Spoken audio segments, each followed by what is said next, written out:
ಆತ್ಮೀಯ ಸ್ನೇಹಿತರೆ ನಮಸ್ಕಾರ. ಧನು ಭಾರತ ಯೂಟ್ಯೂಬ್ ಚಾನೆಲ್ಗೆ ಸ್ವಾಗತ. ಯಾವುದೇ ಒಂದು ಹೊಸ ಕಂಪನಿಗೆ ಕೆಲಸಕ್ಕಾಗಲಿ ಅಥವಾ ಹೊಸ ಕಾಲೇಜಿಗೆ ಆಗಲಿ ಹೊಸದರಲ್ಲಿ ಸೇರಿದಾಗ ಸ್ವಲ್ಪ ಆತಂಕ, ಗಾಬರಿ ಇರುವುದು ಸಹಜ. ಆದರೆ ಇದು ಶಾಶ್ವತ ಅಲ್ಲ, ಅದು ತಾತ್ಕಾಲಿಕ. ಇದಕ್ಕೆ ಕಾರಣಗಳೇನು ಮತ್ತು ಇಂಥ ಸಂದರ್ಭದಲ್ಲಿ ನಾವು ಮಾಡಬೇಕಾದ ಕೆಲಸಗಳೇನು ಎಂಬುದನ್ನ ಇಂದಿನ ವಿಡಿಯೋದಲ್ಲಿ ತಿಳಿಯೋಣ ಬನ್ನಿ. ಮೊದಲಿಗೆ ಕಾರಣಗಳೇನು ಎಂದು ಹುಡುಕುವುದಾದರೆ, ನೀವು ಓದಿರುವ ಹಳೆಯ ಶಾಲೆ ಅಥವಾ ನೀವು ಕೆಲಸ ಮಾಡುತ್ತಿದ್ದ ಹಳೆಯ ಕಂಪನಿಯಲ್ಲಿ ನೀವು ಇತರರಿಗಿಂತ ಪ್ರಬುದ್ಧರಾಗಿರುತ್ತೀರಿ.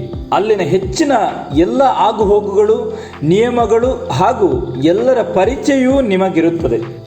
ಆದರೆ ಹೊಸ ಕಾಲೇಜಿಗೆ ಅಥವಾ ಹೊಸ ಕಂಪನಿಗೆ ಕಾಲಿಟ್ಟಾಗ ಅಲ್ಲಿ ಎಲ್ಲರೂ ಹೊಸಬರು ಆಗಿರುವುದರಿಂದ, ಅಲ್ಲಿನ ಎಲ್ಲವೂ ನಿಮಗೆ ಹೊಸತೇ ಆಗಿರುವುದರಿಂದ ಯಾರು ಬಂದು ಏನು ಮಾತನಾಡುತ್ತಾರೋ, ಏನು ಉತ್ತರ ಹೇಳಬೇಕು ಎಂದು ನಿಮ್ಮಲ್ಲಿ ನೀವೇ ಪ್ರಶ್ನಿಸಿಕೊಳ್ಳುತ್ತೀರಿ. ಇದು ನಿಮಗೆ ಆ ಆತಂಕಕ್ಕೆ, ಗಾಬರಿಗೆ ಇರತಕ್ಕಂಥ ಕಾರಣ.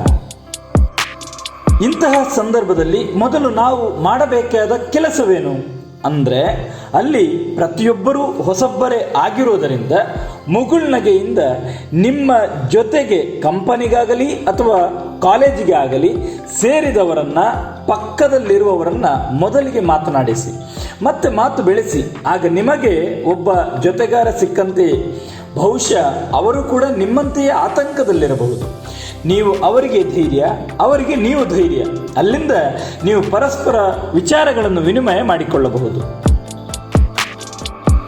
ನಾವು ಯಾವುದೇ ಒಂದು ಹೊಸ ಜಾಗಕ್ಕೆ ಸೇರಿಕೊಂಡಾಗ ಮೊದಲು ಮಾಡಬೇಕಾದ ಅತಿ ಮುಖ್ಯವಾದ ಕೆಲಸವೆಂದರೆ, ಮೊದಲನೆಯದಾಗಿ ಹೊಸಬರನ್ನು ಪರಿಚಯಿಸಿಕೊಳ್ಳುವುದು.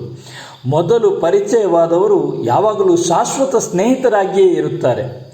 ನಮ್ಮೂರಿನವರು, ನಮ್ಮವರು ಎಂಬ ದೇಶ ಪ್ರಾಂತಗಳೆಂಬ ಮಿತಿ ಹಾಕಿಕೊಳ್ಳದೆ ಹೊಸಬರೊಂದಿಗೆ ಗೆಳೆತನ ಮಾಡಿದರೆ ಹೊಸ ಹೊಸ ವಿಷಯಗಳು, ಆಚಾರ ವಿಚಾರ, ಸಂಸ್ಕೃತಿಗಳು ತಿಳಿಯುತ್ತವೆ.